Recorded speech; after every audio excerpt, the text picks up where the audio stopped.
awusina funa le mali funa amakumba funa amakumba haleluya funa amakumba funa amakumba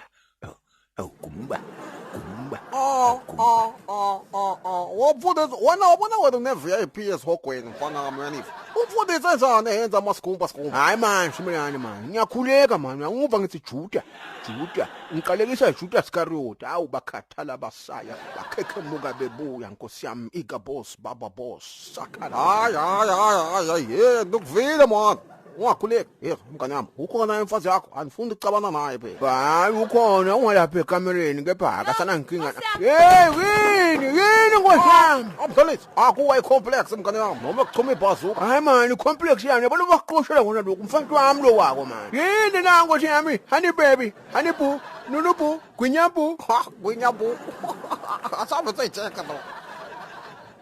hayi mani simele ngathi uhambile lo mfana hayi ayikafi mani check amapulse yini check mani andikwazi bathini sebe honey boo nkulunkulu yobuhle nkulunkulu yasemazulwini waphendula ekugcineni emthandazo yami yabile ishugululo hayi mani simele ujabula njani ubona ukuthi simo sinjani ujabula njani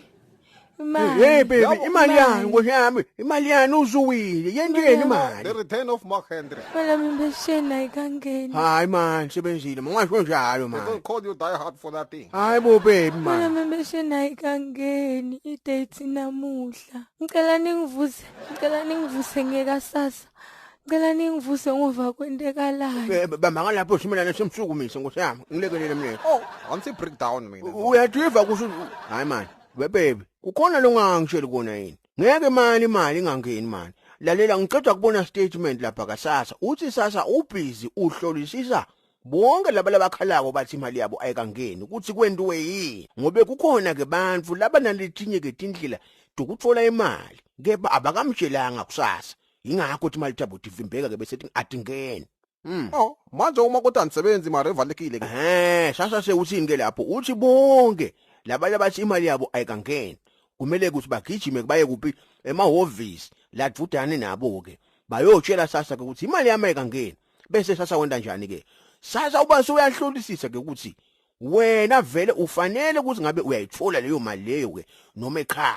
uma ke ukuthi ivalekile ke le mali yakho bese awuyi wena le mahhovisi kuyohlolisisa ukuthi yinzaba evalekile utabaka senkingeni ngobe kungendeka ukuthi vele ibe seyiyavaleka ubabdolisi kade wena statement lo sibonile sakasasa sithi sithi mina wonke umuntu lathi imali yakhe ayikangeni akagijime ke aye emahhovisi ayotshela sasa ukuthi imali yami ayikangeni sasa utoba sekendani ke utaba ke bese uyahlolisisa ukuthi vele kusafanele ukuthi uqhubeke uyithole leyo mali leyo noma cha njengoba seyimile nje uma kuthi awuyi emahhovisi utaba senkingeni ngobe itabake leyo mali leyo seyamiswa kwesikhashana ke kulinzwe ukuthi ubuye ke utohlolisisa nakuthi kuyenteka ukuthi vele ugcina ungayi emahhovisi kuyohlolisisa itaba ke seyenda njani leyo mali leyo seyavalwa ke yaphela lokusho ukuthi na imali yakhe ingangeni hamba uyohlolisisa ukuthi ibanjwe yini bakhona ke ukuthi bakubukisise ukuthi vele isakufanele yini